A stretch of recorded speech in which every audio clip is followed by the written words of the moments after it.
नमस्कार मित्रांनो, मी अशोक ताकमोके अशोक्स ऑफिशियल या आपल्या यूट्यूब चॅनलवरती आपल्या सर्वांचं स्वागत करतो. पोलीस भरती करणाऱ्या मित्रांसाठी आपण पुन्हा एकदा एक नवीन सिरीज घेऊन आलो आहोत. या सिरीजमध्ये आपण टॉप 500 प्रश्न बघणार आहोत, जे की या अगोदर झालेल्या सर्व एक्झाममध्ये ते विचारलेले आहे. म्हणजेच पोलीस भरतीमध्ये ते कंटिन्यू रिपीट होत आलेले आहेत.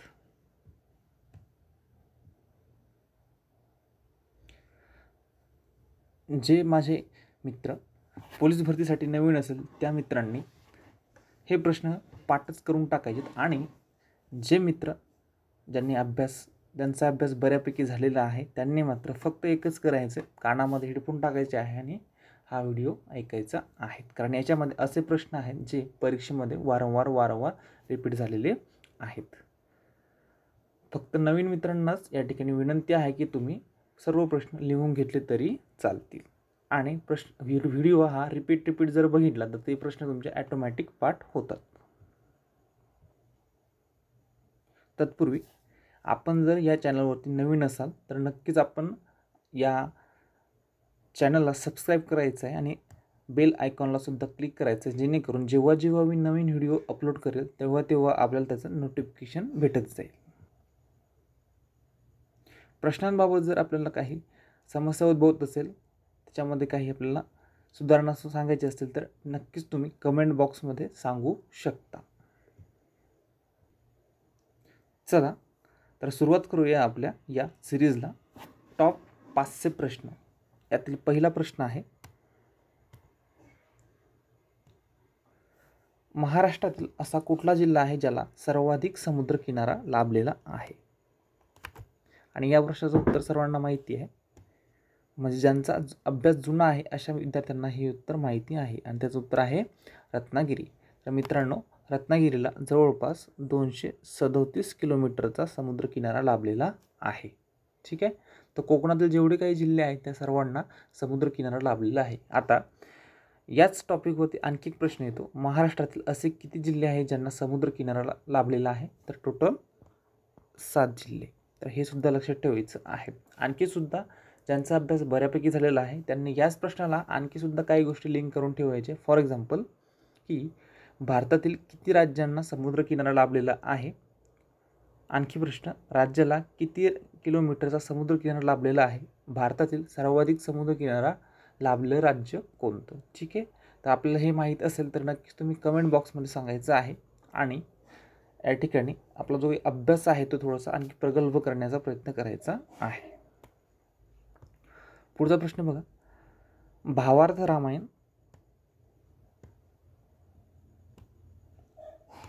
रामायण हा ग्रंथ कुणी लिहिला किंवा या ग्रंथाची रचना कुणी केली? ठीक आहे. तर तुम्हाला ऑप्शनमध्ये बघा, ज्ञानेश्वर, रामदास, एकनाथ आणि तुकाराम. आता ज्यांचा अभ्यास जुना आहे त्यांना मात्र लगेच क्लिक झाला असेल की या प्रश्नाचं उत्तर काय आहे, तर एकनाथ. ठीक आहे. तर तुकाराम महाराज यांचं सुद्धा पुस्तक तुम्हाला लक्षात ठेवायचे. ज्ञानेश्वरांची ज्ञानेश्वरी आहे, रामदासांचा दासबोध आहे. ठीक आहे. तर एकनाथांचं या ठिकाणी काय आहे, तर भावार्थ रामायण. ठीक आहे. तर अशा प्रकारे तुम्ही या ठिकाणी याला आणखी सुद्धा काही प्रश्न लिंक करू शकता. पुढचा प्रश्न बघा, मुंबई कामगार संघाची स्थापना कोणी केली? तर मुंबई कामगार संघ या ठिकाणी सोपा प्रश्न आहे.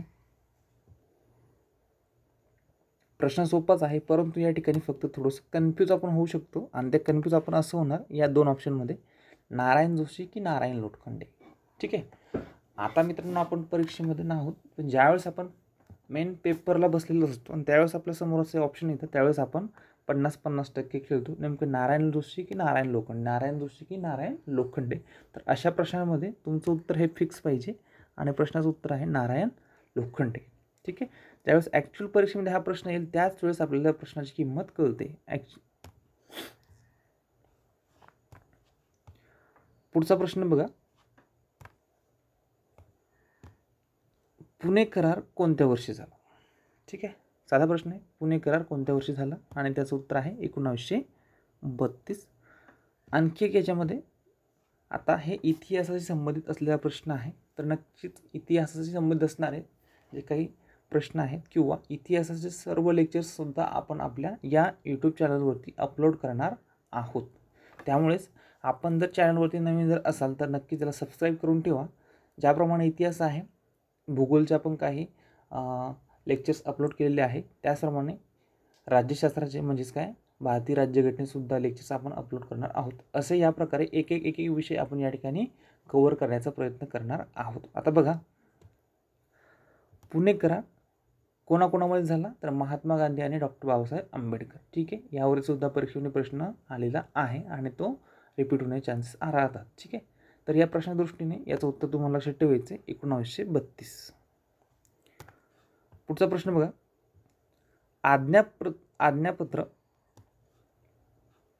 आज्ञापत्र हा ग्रंथ कोणत्या विषयावर आधारित आहे? ठीक आहे, तर आज्ञापत्र हा जो काही ग्रंथ आहे तो राजनीती या विषयावरती आधारित आहे. ठीक आहे, तर लक्षात ठेवायचं आहे. पुढचा प्रश्न बघा,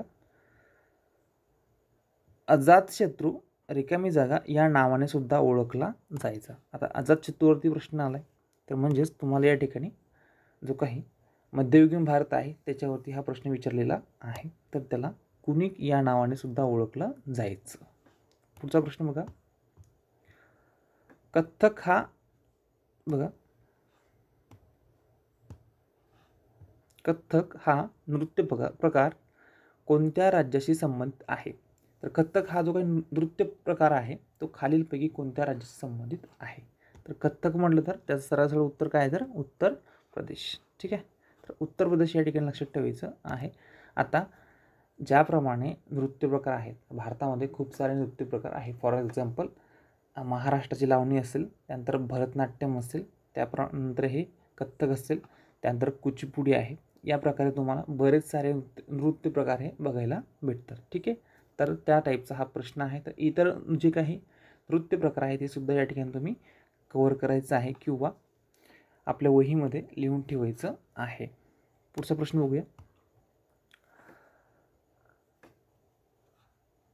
सोपा प्रश्न आहे, सर्वात मोठा ग्रह कोणता? ठीक आहे, तर सर्वात मोठा ग्रह कोणता, तर गुरु. ठीक आहे, हे तुम्हाला लक्षात ठेवायचे, सर्वात मोठा ग्रह कोणता. आता तुम्हाला आणखी कुठल्या गोष्टी लक्षात ठेवायच्या आहेत, सर्वात लहान ग्रह कोणता, सर्वात गरम ग्रह कोणता, पृथ्वीला सर्वात जवळचा ग्रह कोणता, त्यानंतर पहाटेचा शुक्र तारा कोणत्या ग्रहाला म्हटलं जातं, खालीलपैकी कोणत्या ग्रहाला असे कडे आढळतात. या टाईपचे प्रश्न या टॉपिकवरती विचारले जातात. तर या प्रश्नाच्या माध्यमातून आपल्याला तेवढ्या गोष्टी कव्हर करण्याचा प्रयत्न करायचा आहे. पुढचा प्रश्न बघायचा आहे, भारताचा प्रथम नागरिक कोण असतो? आता परत बघा, भारतीय राज्यघटनेमध्ये या ठिकाणी जात आहोत, तर भारतीय राज्यघटनेला आपण टच करण्याचा प्रयत्न करत आहोत. तर भारताचा प्रथम नागरिक कोण असतो, तर सांगता येईल का? तर ऑप्शन बघा, पंतप्रधान, राष्ट्रपती, राज्यपाल, मुख्य न्यायमूर्ती. तर सरळ याचं उत्तर आपण देणार आहोत राष्ट्रपती. ठीक आहे, परंतु एवढा सोपा प्रश्न कुणाचाही चुकणार नाही. मग या ठिकाणी आपल्याला काय करायचं, या ऑप्शनमध्ये आपल्याला बरेच प्रश्न जे आहेत आपले हायलाईट होतात. बघा, राष्ट्रपती म्हटलं तर राष्ट्रपतीचं कलम लक्षात ठेवचाल, कलम 52. राज्यपाल म्हटलं तर राज्यपालाचं कलम किती आहे, 153. मुख्य न्यायमूर्ती, आता मुख्य न्यायमूर्ती कुठे कुठे असतात, तर सुप्रीम कोर्टाला सुद्धा असतात आणि हायकोर्टाला सुद्धा असतात. ठीक आहे, तर तुम्हाला या ठिकाणी सुप्रीम कोर्ट, हायकोर्ट याबद्दल ज्या काही गोष्टी आहेत त्या ठिकाणी म्हणजे कव्हर करायच्या आहेत, म्हणजेच काय रिवाईज करायच्या आहेत. तर या प्रश्नाच्या माध्यमातून दोन कलम आपण लक्षात ठेवूयात, राष्ट्रपतीचं कलम 52 आणि राज्यपालाचं कलम 153. पुढचा प्रश्न बघा, ग्रामपंचायतीचा सचिव कोण असतो? आता हाच खूप साधा प्रश्न आहे. ग्रामपंचायतीचा जो काही सचिव आहे तो सचिव असतो ग्रामसेवक. ठीक आहे, ग्रामसेवक हा ग्रामपंचायतीचा सचिव असतो. आता इतर पदांबद्दल मी जास्त काही बोलणार नाही, ते समोर या ठिकाणी आणखी येणारच आहे. पुढचा प्रश्न आहे, भारतातील सर्वात जुनी महानगरपालिका कोणती? बघा, आता जे जुने मित्र आहेत त्यांना याचं उत्तर सहजपणे देता येईल. बघा, ऑप्शन आहेत तुम्हाला, मद्रास, मुंबई, कोलकाता आणि दिल्ली. आणि याचं उत्तर काय आहे, तर मद्रास. त्यालाच एखाद्याच ऑप्शनमध्ये चेन्नई हे सुद्धा येतं. पुढचा प्रश्न बघूया. लखीना पॅटर्न कशाशी संबंधित आहे? बघा, साधा प्रश्न आहे, बऱ्याच वेळेस परीक्षेमध्ये हायलाईटसुद्धा होतो. तर लखीना पॅटर्न कशाशी संबंधित आहे? तर बघा, ऑप्शन आहे शैक्षणिक सुधारणा, पाणी वाटप, प्रशासन सुधारणा, प्रादेशिक असमतोल. याचं उत्तर आहे प्रादेशिक असमतोल. होईल का? नाही. ठीक आहे, परत ऑप्शन असते शैक्षणिक सुधारणा, पाणी वाटप, प्रादेशिक असमतोल आणि प्रशासन सुधारणा. तर मित्रांनो, याचं करेक्ट उत्तर कुठलं आहे? तर प्रशासन सुधारणा. ओके, व्यवस्थितपणे नोट करायचं आहे. पुढचा प्रश्न आहे, साधा प्रश्न आहे, नक्षलवाद्यांच्या छोट्या गटास काय म्हणतात? आता हा प्रश्न बऱ्याच वेळेस परीक्षेमध्ये हायलाईट झालेला आहे, त्याच्यामुळे तुम्हाला लक्षात ठेवायचं आहे. तर त्याला म्हणतात दलम. पुढचा प्रश्न बघूया. BCG ही लस कोणत्या आजारासाठी उपलब्ध आहे? तर काय प्रश्न आहे? BCG ही लस कोणत्या आजारासाठी उपलब्ध आहे? तर याचं उत्तर काय असणार आहे? क्षय. क्षयालाच काय म्हणतो आपण? TB. ठीक आहे, ट्युबरक्युलोसिस. तर BCG ही लस क्षयासाठी उपलब्ध आहे. ठीक आहे, आता इतरसुद्धा याच्यामध्ये जे काही रोग आहेत किंवा आजार आहेत, पोलिओ असेल, कॉलरा असेल किंवा हिवताप असेल, तर यांच्यासाठी सुद्धा यांचे कारक लक्षात ठेवायचे. पोलिओ म्हटलं की तुम्हाला पोलिओ दिन कधी असतो, पोलिओ कशामुळे होतो, पोलिओमुळे कुठल्या अवयवावर परिणाम होतो, कॉलरा काय भानगड आहे, हिवताप कशामुळे होतो ते सुद्धा लक्षात ठेवायचं आहे. पुढचा प्रश्न बघा, गुरुत्वाकर्षण शक्तीचा शोध कोणी लावला? आता साधा प्रश्न आहे, गुरुत्वाकर्षण शक्तीचा शोध कोणी लावला? ठीक आहे, आता ऑप्शन आहेत न्यूटन, गॅलिलिओ, एडिसन आणि आईन्स्टाईन. ठीक आहे, तर याचं उत्तर मी सरळ तुम्हाला सांगून देतो आहे. याचं उत्तर काय आहे? तर न्यूटन. ठीक आहे, तर सर्वांना ते ॲपलची कहाणी माहिती आहे. एकदा हा झाडाखाली बसतो आणि ते ॲपल पडतो, त्यानंतर 12 भानगडी घडतं, ते आपण पुढच्या पुढे बघून घ्यायचं काय झालं. ठीक आहे, आपल्याला फक्त प्रश्न लक्षात ठेवायचा आहे. इलेक्ट्रॉनचा शोध कोणी लावला? साधा प्रश्न आहे, इलेक्ट्रॉनचा शोध कोणी लावला? ठीक आहे, तर याचं उत्तर काय आहे? तर जे थॉम्सन. आता याच्यामध्ये सुद्धा बरेच ऑप्शन तुम्हाला आहेत, याच्यामध्ये तुम्ही कन्फ्यूज सुद्धा कामा नाही. तर इलेक्ट्रॉनचा शोध कोणी लावला? J Thomson. ठीक आहे, यामध्ये आईन्स्टाईन सुद्धा दिलं आहे, न्यूटन सुद्धा दिलेलं आहे आणि रुदरफोर्ड सुद्धा दिलेलं आहे. जवळपास असे एकदम क्लोज असे ऑप्शन तुम्हाला या प्रश्नामध्ये दिलेले आहेत. नेक्स्ट क्वेश्चन बघा, रॅमचा फुल फॉर्म काय? आता बघा,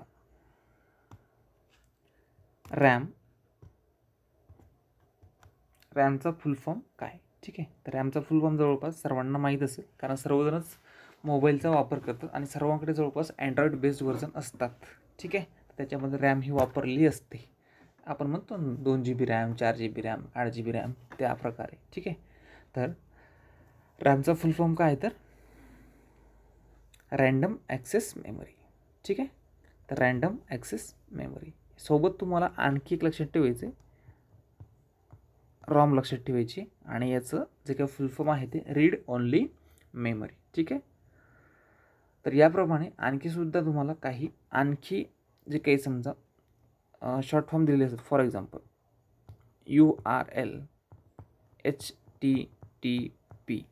ठीक आहे, तर हे 2 जे आहेत याचे फुल फॉर्म तुम्ही मला कमेंट बॉक्समध्ये सांगायचे आहेत.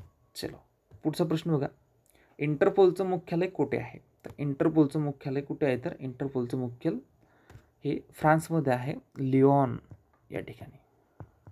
कुठे आहे? तर फ्रान्समध्ये. ठीक आहे, तर लक्षात ठेवायचं आहे, इंटरपोल हे आंतरराष्ट्रीय पोलिसांची संघटना आहे, तर तुम्हाला ती लक्षात ठेवायची आहे. परीक्षेमध्ये वारंवार विचारलेली आहे. त्यानंतर बघा,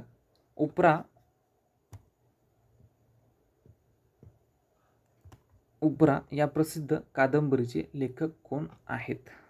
ठीक आहे, बघा ऑप्शन बाबुराव बागुल आहेत, लक्ष्मण माने असेल, विजय तेंडुलकर आहे आणि वपू काळे आहेत. बघा आता या ठिकाणी याचं उत्तर आहे लक्ष्मण माने. ठीक आहे, तर या ठिकाणी तुम्हाला उपरा ही कादंबरी लक्षात ठेवायची आहे. बऱ्याच वेळेस परीक्षेमध्ये हा प्रश्न आलेला आहे. उपरा आणि उचल्या याच्यामध्ये थोडंसं कन्फ्युजन होतं. उचल्यामध्ये सुद्धा लक्ष्मण म्हणजे जे काही लेखक आहेत त्यांचं नाव लक्ष्मण आहे, फक्त आडनाव गायकवाड आहे, लक्ष्मण गायकवाड. ठीक आहे, तर हे तुम्हाला लक्षात ठेवायचं आहे. विजय तेंडुलकर यांची खूप सारे नाटकं आहेत. फॉर एक्झाम्पल शांतता कोर्ट चालू आहे, हे त्यांचं फेमस नाटक आहे. वपू काळे यांची सुद्धा फेमस पुस्तकं आहेत. तुम्हाला या प्रश्नाच्या माध्यमातून विविध लेखक आणि त्यांची पुस्तकं या ठिकाणी रिवाईज करायची आहेत. पुढचा प्रश्न आहे, रोजगार हमी योजनेचे जनक कोण? ठीक आहे, त्याचं उत्तर आहे वि. स. पागे. ठीक आहे, आता या प्रश्नावरती मी जास्त वेळ घालणार नाही. पुढचा प्रश्न बघा, रिकामी जागा या दिवशी आंतरराष्ट्रीय मानवी हक्क दिवस साजरा केला जातो. या दिवशी आंतरराष्ट्रीय मानवी हक्क दिवस साजरा केला जातो. मित्रांनो, या प्रश्नाचं उत्तर काय आहे तर मग 10 डिसेंबर. ठीक आहे, आता 10 डिसेंबर तुम्हाला येथे व्यवस्थितपणे लक्षात ठेवायचं आहे. हा प्रश्न परीक्षेमध्ये वारंवार रिपीट होतो. ठीक आहे, तर तुम्हाला आणखी या ऑप्शनमध्ये बघा 31 ऑक्टोबर दिले आणि 25 जानेवारी दिलेलं आहे. तर हे सुद्धा परीक्षेमध्ये रिपीट होतात. तर या दिवशी आपला मतदार दिवस असतो आणि 31 ऑक्टोबरला राष्ट्रीय एकता दिवस असतो. ठीक आहे, तर हे तुम्ही या ठिकाणी नोट डाऊन करायचं आहे. पुढचा प्रश्न बघा, भारताची देशांतर्गत गुप्तहेर संस्था कोणती? तर याचं उत्तर काय तर IB. ठीक आहे, काय तर IB. तर या ठिकाणी तुम्हाला NIAचं फुल फॉर्म लक्षात ठेवायचं आहे, रॉचा फुल फॉर्म लक्षात ठेवायचा आहे, CBIचं सुद्धा फुल फॉर्म लक्षात ठेवायचं आहे. तो काय आहे तर तुम्ही या ठिकाणी शोधण्याचा प्रयत्न करा. त्यानंतर बघा, महाराष्ट्र सांस्कृतिक राजधानी कोणती? महाराष्ट्र सांस्कृतिक राजधानी कोणती? तर याचं उत्तर काय आहे तर महाराष्ट्राची सांस्कृतिक राजधानी कोणती आहे तर पुणे. ठीक आहे, चलो. तर याच्यामध्ये तुम्हाला आणखी एक लक्षात ठेवायचं आहे, जी काही पर्यटन राजधानी ती कुठली आपली संभाजीनगर आहे आणि ऐतिहासिक राजधानी कुठली आहे तर कोल्हापूर आहे. ठीक आहे, तर या ठिकाणी या गोष्टी आपण नोट डाऊन करूयात. पुढचा प्रश्न आहे, जे काही बटाट्याचे चिप्स असतात किंवा कुठले चिप्स असू द्या, त्याच्यामध्ये खालीलपैकी कुठला वायू हा त्या ठिकाणी ॲड केलेला असतो जेणेकरून ते पाकिट किंवा त्यातील जे काही अन्न आहे ते खूप दिवस टिकेल. ठीक आहे, तर आता या ठिकाणी बघा, याचं उत्तर काय असेल तर नायट्रोजन. ठीक आहे, चलो. पुढचा प्रश्न बघूया आपण, पिंक सिटी म्हणून कुठलं शहर ओळखलं जातं? तर पिंक सिटी म्हणजेच आपली कुठली आहे तर जयपूर आहे. ठीक आहे, त्यानंतर आध्यात्मिक सिटी वाराणसी, त्यानंतर ऑरेंज सिटी नागपूर आहे. ठीक आहे, चलो. पुढचा प्रश्न बघूया, भारतामध्ये अशी किती राज्य आहे ज्या राज्यातून काय गेलेलं आहे कर्कवृत्त गेलेलं आहे? तर बघा, भारतामध्ये अशी एकूण किती राज्य आहेत ज्याच्यामधून कर्कवृत्त गेलेलं आहे? तर याचं उत्तर काय आहे तर 8 राज्य. ठीक आहे, मित्र माझा राघुशाप सर्वांनाही माहीत आहे. ठीक आहे, तर त्या ठिकाणी ते ट्रिक सर्वांनी लक्षात ठेवायची. आणि ज्यांना माहीत नसेल, आपण काय करणार आहोत, एक स्पेशल असा व्हिडिओ बनणार आहोत ज्याच्यामध्ये फक्त ट्रिक्स आपण देणार आहोत. ठीक आहे, या व्हिडिओमध्ये सध्या फक्त आपण प्रश्न कव्हर करूयात. जगातील सर्वात खोल महासागर कोणता? सर्वात खोल महासागर विचारला आणि त्याचं उत्तर मी तुम्हाला सांगण्याचा प्रयत्न करतो, पॅसिफिक. ओके, पुढचा प्रश्न आहे, अर्थशास्त्राचे काही नोबेल आहे, या पुरस्काराची सुरुवात कोणत्या वर्षी झाली? अर्थशास्त्राच्या नोबेलची सुरुवात कधी झाली? तर या ठिकाणी याचं उत्तर काय आहे तर 1967. ठीक आहे, आता खाली सुद्धा तुम्हाला काही ऑप्शन दिलेले बरं का, हे ऑप्शनसुद्धा महत्त्वाचे आहेत. आता या ठिकाणी एक ऑप्शन दोनदा रिपीट झाला आहे, 1969. तर 1969ला काय झालं, इस्रोची स्थापना झालेली आहे. तर या ठिकाणी कव्हर करत चाल. त्यानंतर बाळासाहेब फाळके जो काही पुरस्कार आहे तो या ठिकाणी स्थापन करण्यात आलेला आहे. ठीक आहे, याचप्रमाणे तुम्ही आणखी सुद्धा काही वर्ष आहेत जी या ठिकाणी लक्षात ठेवू शकता. ठीक आहे, पुढचा प्रश्न बघा, अरवली पर्वत हा कोणत्या प्रकारचा पर्वत आहे? अरवली हा जो काही पर्वत आहे, अरवली पर्वत हा कोणत्या प्रकारचा पर्वत आहे? ठीक आहे, तर हा वली पर्वत आहे. ठीक आहे, तर या ठिकाणी तुम्ही व्यवस्थितपणे लक्षात ठेवण्याचा प्रयत्न करत असाल. भूगोलामध्ये या जे कन्सेप्ट आहे प्राकृतिक भूगोलामध्ये या तुम्हाला येतात. ठोकळाचा पर्वत काय असतो, उघट पर्वत काय असतो आणि वली पर्वत काय असतो. तर तुम्हाला या प्रश्नापुरतं फक्त वली पर्वत, अरवली पर्वत एवढं लक्षात ठेवायचं आहे. हा तुम्हाला माझा एक प्रश्न आहे की अरवली पर्वत हा खालीलपैकी कोणत्या राज्यामध्ये पसरलेला आहे? तुम्ही कमेंटमध्ये उत्तर सांगू शकता. पुढचा प्रश्न बघायचा आहे, भटनागर हा जो काही पुरस्कार आहे तो कोणत्या क्षेत्रात दिला जातो? तर याचं उत्तर मी तुम्हाला सांगतो, विज्ञान. ठीक आहे, या प्रश्नाचं उत्तर काय तर विज्ञान आहे. ठीक आहे. तुम्हाला आता संगीत क्षेत्रामध्ये सर्वोच्च पुरस्कार कोणता, खेळामध्ये सर्वोच्च पुरस्कार कोणता, हे सुद्धा या ठिकाणी व्यवस्थितपणे रिवाईज करायचं आहे. पुढचा प्रश्न आहे, कोणत्या ठिकाणी भीमा नदी आणि कृष्णा नदी यांचा संगम होतो? कोणत्या ठिकाणी कृष्णा नदी आणि भीमा नदी यांचा संगम होतो? तर याचं उत्तर आहे कर्नाटकमध्ये कुरुगुड्डी या ठिकाणी. ठीक आहे. आता विविध नद्या आणि त्यांचे जे काही संगम आहे हे आपण आपल्या भूगोलच्या लेक्चरच्या सिरीजमध्ये कंप्लीट केलेलं आहे. तर तुमचं काम एकच आहे, प्लेलिस्टमध्ये जायचं आहे आणि त्या ठिकाणी जर तुम्ही अभ्यास केलेला नसेल किंवा तुमचा अभ्यास तुम्हाला अपूर्ण वाटत असेल त्या ठिकाणी जाऊन तुम्ही तुमचे या ठिकाणी डाऊट्स क्लिअर करू शकता. पुढचा प्रश्न बघूया.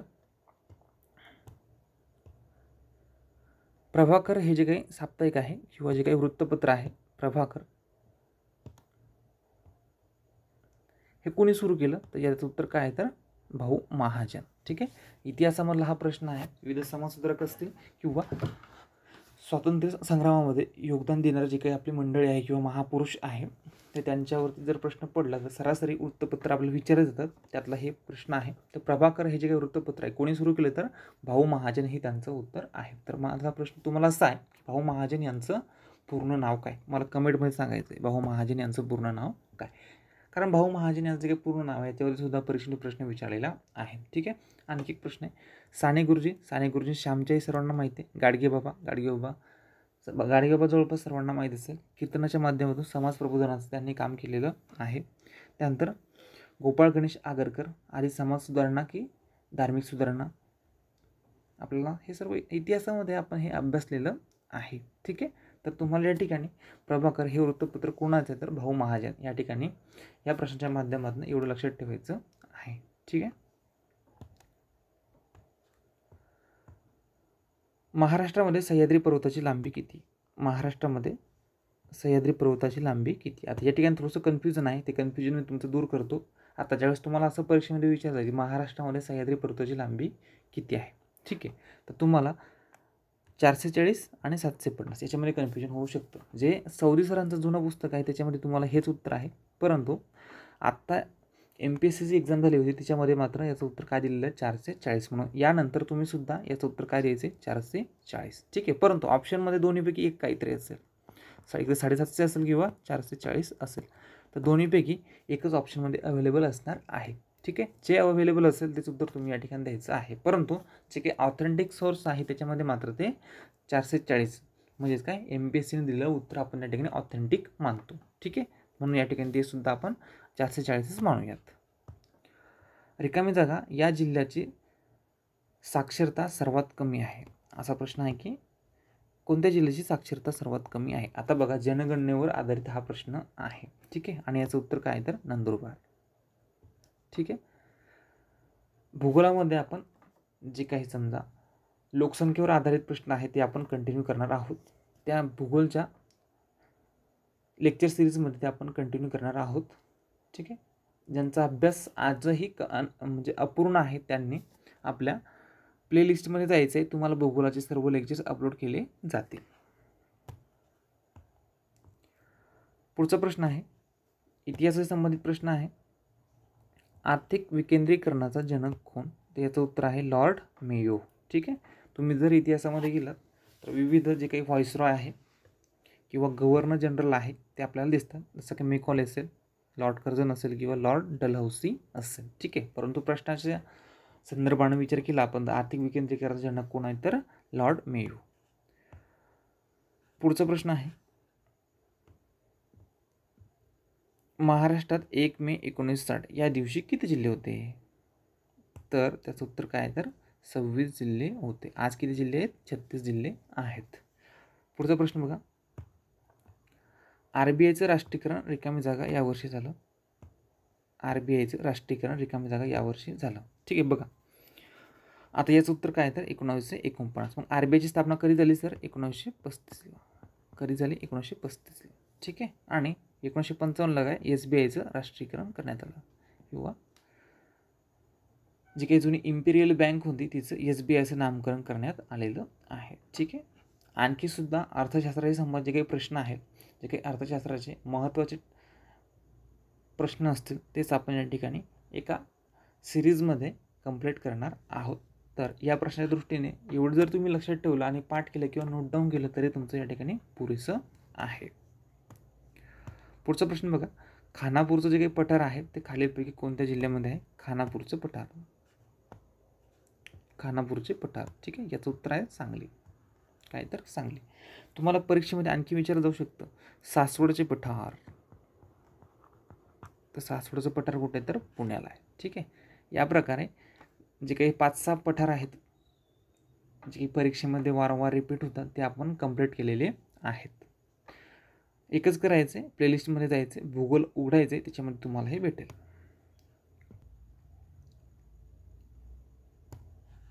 पुढचा प्रश्न बघूया.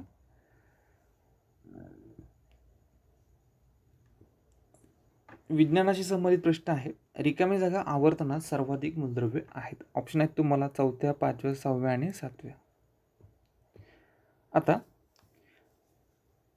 विज्ञानाशी संबंधित जे काही प्रश्न आहेत तर परीक्षेसाठी जे महत्त्वाचे प्रश्न आहेत ते आपण स्पेशल लेक्चरमध्ये कंप्लीट करणार आहोत. ठीक आहे, तर आवर्त सारणी जी आहे त्या आवर्त सारणीशी संबंधित हे प्रश्न आहेत. तर या ठिकाणी मी उत्तर देईल की 6वं जे काही आवर्तन आहे त्या 6व्या आवर्तनामध्ये सर्वाधिक मूलद्रव्ये आहेत. ठीक आहे, एकूण आवर्तनं किती आहेत? मला वाटते 7 आवर्तनं आहेत. ठीक आहे, विज्ञान माझं थोडंसं कच्चं आहे पण तरीसुद्धा परीक्षेच्या दृष्टीने जेवढे काही MCQ आहे तेवढे आपण मात्र कंप्लीट करणार आहोतच.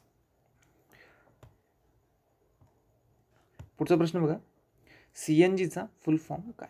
CNGचा फुल फॉर्म काय? ठीक आहे, तर या ठिकाणी CNG, तर CNG म्हणजे काय? तर कंप्रेस्ड नॅचरल गॅस. ठीक आहे, पुढचा प्रश्न बघायचा आहे.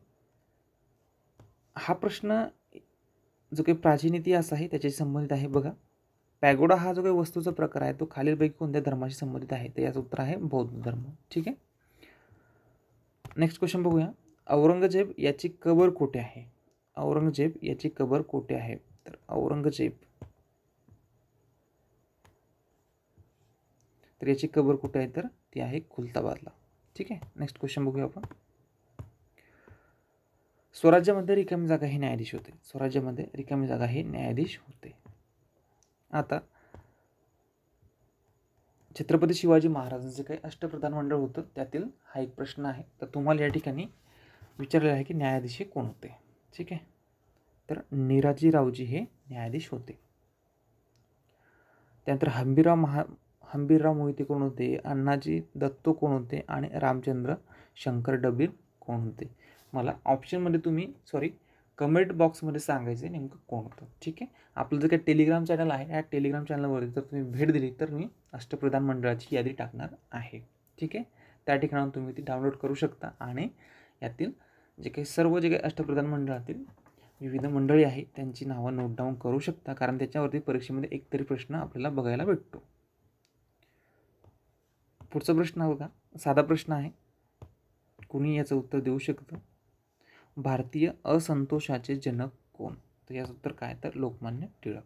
ठीक आहे, कोण आहे? तर लोकमान्य टिळक. ठीक आहे, तर लाल, बाल, पाल हे तिघेजण बघा, लोकमान्य टिळक, लाल, बाल म्हटलं तर बिपिनचंद्र पाल आणि बघा लाल, बाल, पाल.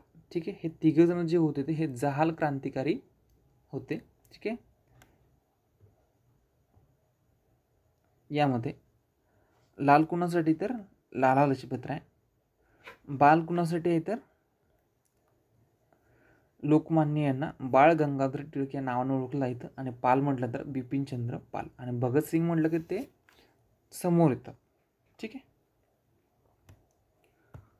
पुढचा प्रश्न आहे, ग्रामगीता रिकामी जागा यांनी लिहिली. तर ग्रामगीता कोणी लिहिली ही जवळपास सर्वांना माहिती आहे आणि याचं उत्तर काय? तर संत तुकडोजी महाराज. ठीक आहे, साने गुरुजी, श्यामची आई सर्वांना माहिती आहे.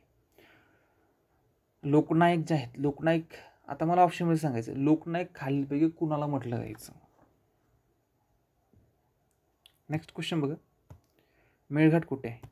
आता मेळघाट कुठे आहे? तर हे साधीचं उत्तर साधं आहे आणि ऑप्शन बघा थोडेसे इरेग्युलर आहे, म्हणजे कन्फ्युजन होणार नाही असे तर ऑप्शन तुम्हाला दिलेत. मेळघाट. ठीक आहे, आणि याचं उत्तर काय? तर अमरावती. ठीक आहे, पुढचा प्रश्न बघा, पृथ्वीला 2 भागात विभागणारं अक्षवृत्त कोणतं? आता पृथ्वीला बरोबर 2 भागामध्ये विभागणारं अक्षवृत्त कोणतं? बघा, ही आपली पृथ्वी आहे. या पृथ्वीला असं 2 भागामध्ये विभागणारं अक्षवृत्त कोणतं? कारण आता बघा, ज्यावेळेस तुम्ही भूगोलामध्ये जाता त्यावेळेस तुम्हाला पृथ्वीवरती जे काही काल्पनिक रेषा असतात, आडव्या रेषा आणि उभ्या रेषा या प्रकारे, ठीक आहे. तर बरोबर पृथ्वीला 2 भागात विभागणारी जी काही रेषा आहे तिला काय म्हणतो आपण? विषुववृत्त, ठीक आहे. आणि ज्या उभ्या रेषा आहेत त्यांना आपण काय म्हणतो?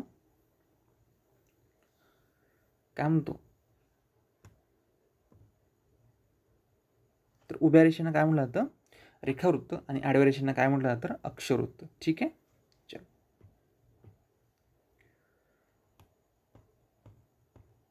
पुढचा प्रश्न बघा, तलाठी दप्तरामध्ये गाव नमुने संख्या किती आहेत? तर हा स्ट्रेट फॉरवर्ड प्रश्न आहे. स्ट्रेट फॉरवर्ड असल्यामुळे तो पाठ करून टाकायचा. याचं उत्तर काय तर 21. कोणत्या प्राण्याला कानं नसतात? कोणत्या प्राण्याला कानं नसतात? याचं उत्तर आहे साप. सापाला कानं नसतात. म्हणजे ज्यावेळेस जमिनीवरती व्हायब्रेशन होतं, व्हायब्रेशनच्या सहाय्याने आपल्यावरती संकट आलं असं त्याला जाणवतं आणि तो त्या ठिकाणावर धूम ठोकत असतो. ओके, पुढचा प्रश्न बघा, हाडे बळकट करणारं जीवनसत्व कोणतं? तर हाडे बळकट करणारं जीवनसत्व कोणतं? ठीक आहे, विज्ञानाचा पार्ट आहे. विज्ञानामध्ये सुद्धा आपण हे प्रश्न कंप्लीट करणार आहोत, टॉपिक कंप्लीट करणार आहोत. तुम्हाला फक्त एकच काम करायचं, चॅनल सबस्क्राईब करून ठेवायचं आणि नोटिफिकेशन आल्यानंतर व्हिडिओला बघायचं आहे. तर याचं उत्तर आहे व्हिटॅमिन डी, ठीक आहे. तर मित्रांनो, अशा प्रकारे आपण जवळपास या व्हिडिओमध्ये जवळपास 50 प्रश्न कंप्लीट करण्याचा प्रयत्न केलेला आहे. आणि यामध्ये असा एकाही प्रश्न नाही की जो परीक्षेमध्ये विचारलेला नाही. जवळपास सर्वच प्रश्न रिपीट झालेले आहेत. व्हिडिओ जर आवडला असेल तर नक्कीच व्हिडिओला लाईक करायचं आहे आणि फॉरवर्डसुद्धा करायचं आहे. आणि जर आपण या चॅनलवरती नवीन असाल तर चॅनलला सबस्क्राईब करायचं आहे. तुमचं हे जे काही सबस्क्रिप्शन असेल, लाईक असेल किंवा कमेंट्स असतील मला या ठिकाणी मोटिवेट करतील पुढील व्हिडिओ तयार करण्यासाठी, ठीक आहे. तर या व्हिडिओमध्ये आपण थांबूया आणि अशाच प्रकारे जे काही नवीन नवीन व्हिडिओ आहेत आपण आपल्या चॅनलवरती अपलोड करणार आहोत. पुढील व्हिडिओमध्ये भेटूया. तोपर्यंत नमस्कार.